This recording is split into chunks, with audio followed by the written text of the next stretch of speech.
There are wars that history remembers. And then, there are the stories that history refuses to tell. Stories whispered between soldiers, stories that never made it into official reports.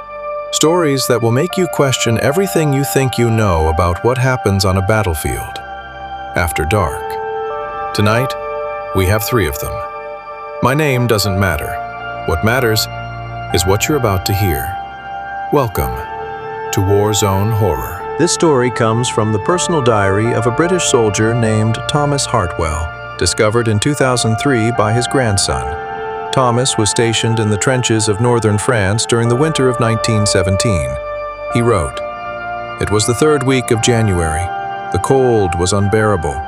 Men were dying not just from bullets, but from the silence. The kind of silence that eats you alive. One night, around 2 in the morning, the soldier next to me, Private Lewis, grabbed my arm. He didn't speak, he just pointed. At the far end of the trench, a figure was walking toward us, slowly. No uniform, no rifle, no helmet.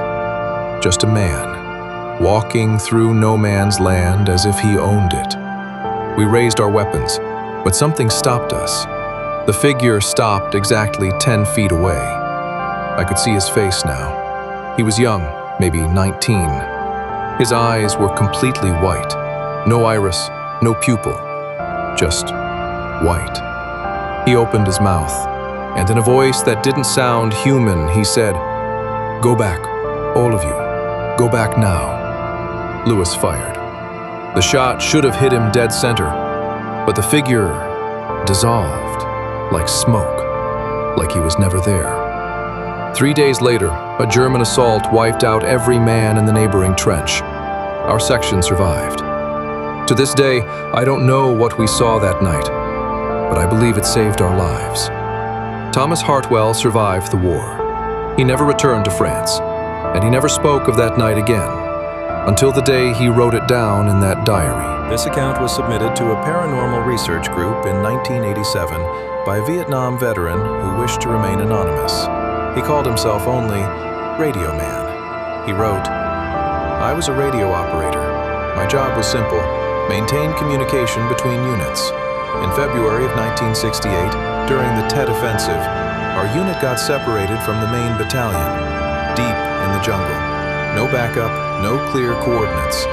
I kept trying to reach command on the radio. Static, nothing but static. Then, at exactly 3:17 a.m., a voice came through, crystal clear, no static. The voice said our unit's exact designation. It said our exact location, down to the meter. It said the names of every man in our group, all 7 of us. I asked, 'Who is this? Identify yourself.' The voice said, 'Turn left at the river. Do not go north. They are waiting for you in the north.' I told our commander. He didn't believe me, called it enemy tricks. He ordered us north anyway. I refused to follow. One other man, Martinez, stayed with me. The other 5 went north. Martinez and I turned left at the river. We reached safety by dawn.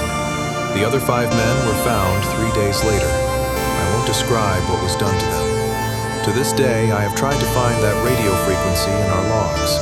It doesn't exist. No transmission was recorded at 3:17 a.m. that night. No one ever figured out who or what was on that radio. This story was posted on a military veterans forum in 2009. The poster served 2 tours in Iraq. His username was Ghost Base. He wrote, "This happened at a forward operating base in Al Anbar province, 2004, the worst year of the war. There was a room in the base, Building 7, Room 4. Nobody stayed in that room. New guys always asked why. The veterans never answered. I found out on my own one night when the base was overcrowded and I had no choice. I set up my cot, lights out, tried to sleep. Around midnight, I heard boots, heavy, slow, military cadence, walking back and forth at the foot of my cot. I sat up. In the corner of the room stood a soldier, full gear, desert camouflage, standing completely still, staring at me. I said, "Who's there?" He raised his hand. pointed at the window. I looked at the window. There was nothing there. When I turned back, he was gone. The next morning, I asked the base commander about room 4. He went very quiet. Then he told me. A soldier had been killed in that room 6 months earlier. Friendly fire, accident, covered up. His name was never officially recorded as a casualty. No funeral, no medal, no acknowledgement. The commander said, "He's still waiting for someone to tell his story." I'm telling it now. To whoever is listening, his name was Corporal Daniel Reyes. He was 23 years old. He was from San Antonio, Texas, and he deserved better. 3 battlefields, 3 encounters that defy explanation. Were these men simply broken by war? Or is there something that lingers on these killing grounds long after the guns go silent? Something that watches, something that warns, something that refuses to leave.